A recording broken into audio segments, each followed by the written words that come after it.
Boomerang. School years. Jason Smith was an ordinary boy in high school in a small American town. Ordinary, in his personality, but not in his dreams.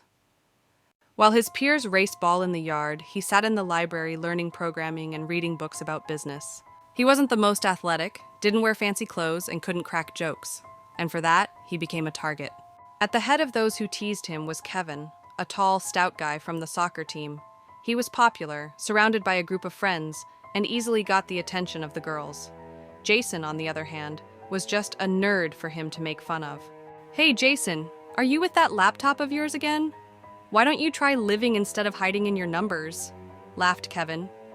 "Soon you'll be asking me for a job yourself," Jason replied once through clenched teeth.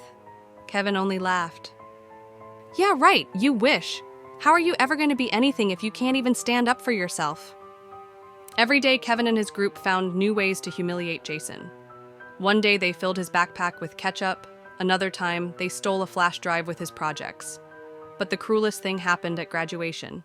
When Jason got up on stage to receive a certificate for Best Achievement in Computer Science, Kevin and his friends rigged it so that the speakers suddenly rattled with laughter and recorded mocking phrases.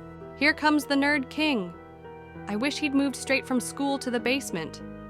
Everyone burst out laughing. Jason clenched his fists but said nothing. He knew their time would pass. His time was just beginning. Time for change. 10 years have passed. Jason is now a successful entrepreneur, owner of a multi-million-dollar technology startup in San Francisco. His company developed innovative business software, and at 32, he was already considered a genius in the IT world.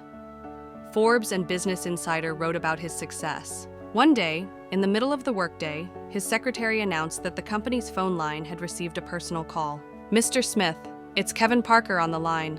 Says you're old acquaintances, wants to discuss working together." Jason grinned. It was a name he hadn't heard in a long time, but he certainly hadn't forgotten it. "Yeah, let him connect," he said, leaning back in his chair. "Jason, buddy," came a voice from the receiver, now not as confident as it had been in high school. "Damn, I didn't even know how to reach you. Good to hear from you. How are you?" "Better than ever, Kevin. What do you need?" "Listen, I've heard about your startup. You're having tremendous growth investment success right now. Honestly, I'm excited. I'm going through a tough time right now. I lost my job. And you know I've always been a natural-born leader. I think I could benefit your team." "A natural-born leader, you say?" Jason interrupted him, grinning. "Is this the same leader who threw my laptop into the pool? Or the one who disrupted my prom?" "Jason, come on, that was 100 years ago, childish stupidity." "Maybe, but you said I'd never amount to anything, right?" "Hey, well, times change, people grow up." Jason was silent for a second. "You're right, Kevin. Times are changing. So if you need a job, try looking where they really believe in you. Good luck." And he hung up the phone. Kevin remained standing there in silence, realizing that everything had changed. He was now the one who needed help, and Jason had finally gotten his, not revenge, but justice.